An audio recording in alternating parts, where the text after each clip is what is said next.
Years ఈరోజు మనం అధ్యాపన శాస్త్రం బీఎడ్ గణిత శాస్త్ర బోధన అభ్యసన శాస్త్రం 2 తెలుగు మరియు సంస్కృత అకాడమీ ఆంధ్రప్రదేశ్ వారి బుక్ అండి. ఇందులో 3వ అధ్యాయంలో ఉన్నాము, మదింపు మూల్యాంకనము. సో ఇందులో మూల్యాంకనంలో రకాలు చెప్పుకుంటున్నామండి. ఇది చాలా ఇంపార్టెంట్ ఇక్కడ నుంచి ఎగ్జామినేషన్ పాయింట్ ఆఫ్ వ్యూలో, కాబట్టి అభ్యర్థులు అందరూ జాగ్రత్తగా ఫాలో అవ్వాల్సిందిగా కోరుతున్నాను. చూడండి, రూపణ మూల్యాంకనము, సంకలన మూల్యాంకనము, లోప నిదాన మూల్యాంకనం అని 3 రకాలు ఉన్నాయి. Formative evaluation, summative evaluation, diagnostic evaluation అండి. సో ఒకసారి చూడండి. అభ్యసన క్రమంలో అభ్యాసకుని ప్రగతిని పరీక్షించడానికి, మదింపు చేయడానికి రూపణ మూల్యాంకనం వినియోగపడుతుంది. ఈ విధానం ద్వారా ఉపాధ్యాయునికి నిరంతరం ప్రగతిని అంచనా వేయే అవకాశం లభిస్తుంది. అంతేకాకుండా అభ్యసన ప్రక్రియలో అభ్యాసకుడు సాధించిన ప్రగతిని గుర్తించవచ్చు, వైఫల్యాలని గమనించవచ్చు. ముఖ్యంగా అభ్యాసకునికి కూడా అందజేసే ఈ మూల్యాంకన ఫలితం అతన్ని ప్రోత్సహిస్తుందండి. దీని ఆధారంగా బోధకుడు తన బోధనా పద్ధతిని, కార్యక్రమాలు మెరుగుపరుచుకోవచ్చు. ఇక లోప నివారణ కార్యక్రమాలు, రెమెడియం ప్రోగ్రామ్స్ని కూడా అమలుపరచవచ్చు. తర్వాత రూపణ మూల్యాంకనానికి అనువైన ఉపకరణాలు, పరీక్షలు, నికషాలండి. ఇది తరగతి గదిలో నిర్వహించే కార్యక్రమాలు, ఇంటి పని విభాగ ప్రశ్నలు మొదలైనవి. ఇది బోధనాంశాల్లో ఆశించిన నైపుణ్య స్థాయిని అంచనా వేయడానికి వీలుగా రూపణ మూల్యాంకనం ఉపయోగపడుతుంది.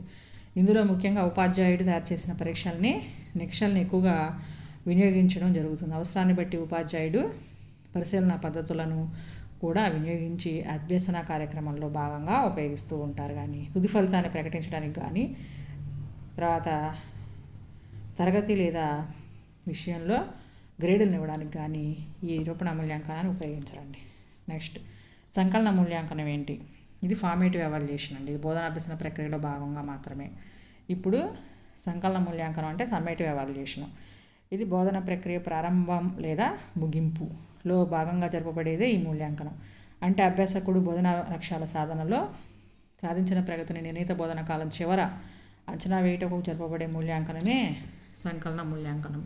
ఇందులో అమలు చేసే పద్ధతులు, ఆచరించే విధానాలు బోధనా లక్ష్యాల ఆధారంగా నిర్ణయించబడతాయి. ముఖ్యంగా ఇందులో బాహ్య పరీక్షలు, ఉపాధ్యాయ నిర్మిత పరీక్షల్ని, టీచర్ మేడ్ టెస్ట్ వినియోగించడం జరుగుతుంది.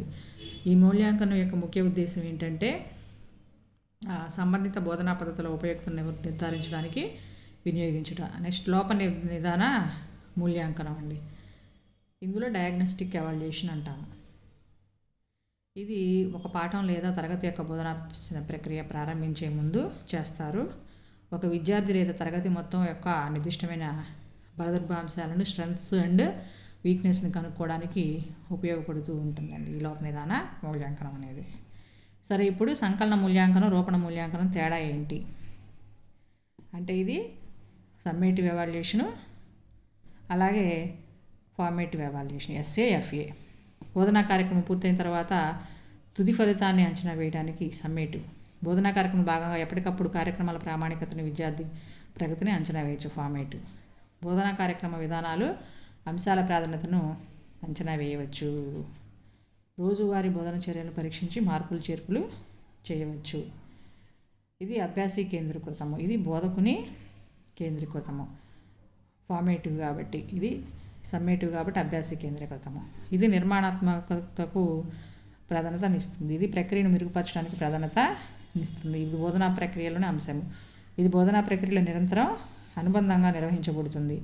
దీని ఆధారంగా ఉత్తీర్ణత, అర్హత, అనర్హత అనేది జరుగుతూ ఉంటుంది. ఇందులో మార్పులు చేర్పులు చేయబడుతూ ఉంటాయి. తర్వాత ఇది జ్ఞానాత్మక రంగానికి చెందిన ప్రగతిని మదింపు చేయడానికి ప్రాధాన్యత ఇస్తారు.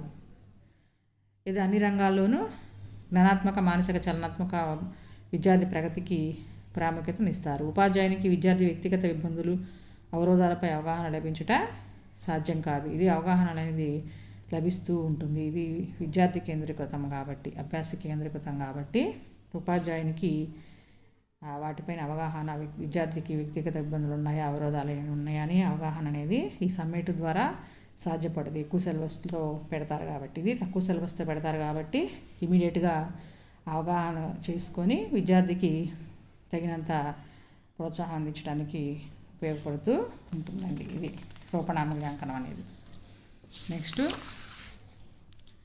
సంకలన మూల్యాంకనం, రూపణ మూల్యాంకనం గురించి చెప్పుకోవాలంటే ఇది చూడండి, సమ్మేటివ్, ఫార్మేటివ్. ఇంకా ఉన్నాయండి. ఇది కంటిన్యూషన్గా బోధనా ప్రమాణాలకు అనుగుణంగా నిర్వహించబడుతుంది, బోధనా లక్ష్యాలకు అనుగుణంగా నిర్వహించబడుతుంది. లక్ష్యాలకు అనుగుణంగా ఇది ప్రమాణాలకు అనుగుణంగా ఈ ప్రగతిని స్థాయిని సామూహికంగా వెల్లడి చేయడం ఇది వ్యక్తిగతంగా జరుగుతుంది ఎఫ్ఏ కాబట్టి. కోర్సు కృత్యం యొక్క చివరి భాగంగా భావింపబడుతుంది. బోధనా అభ్యసన ప్రక్రియలో ఇదొక ఏకీకృత భావం చివరలో జరపబడుతుంది. విద్యా సంవత్సరం లేదా సెషన్స్ బోధన జరుగుతూ ఉన్నప్పుడే జరపబడుతుంది. ఇది బోధన అభ్యసన ప్రక్రియ యొక్క సమగ్ర ఫలితాలను అందిస్తుంది. ఇది తరగతి బోధన మెరుగుపరచడానికి సహాయపడే సమాచారాన్ని అందిస్తుంది. నికషలు సంవత్సరాంత నికషలు, బాహ్య పరీక్షలు వంటి వాటిని సూచిస్తుంది. యూనిట్లు, నికషలు, నియోజనాలు వంటి మార్గాల ద్వారా నిరంతర మూల్యాంకనాన్ని సూచిస్తుంది. తర్వాత విద్యార్థి సాధనను మాపనం చేయటంపై కేంద్రీకరిస్తూ ఉంటుంది, మెరుగుదలపై కేంద్రీకరిస్తూ ఉంటుంది. ఇక్కడ పై తరగతులు పంపుటకు నిర్దేశించబడిన ప్రక్రియ. ఇందులో గ్రేడ్స్ అవన్నీ ఉంటాయి కాబట్టి విద్యార్థుల బలదుర్బలతలను కనుగొనే మూల్యాంకన ప్రక్రియ ఎఫ్ఏ కాబట్టి. సో ఈ విధంగా డిఫరెన్సెస్ చెప్పుకోవచ్చండి. నెక్స్ట్ వీడియోలో కంటిన్యూ చేస్తాను. Thank you.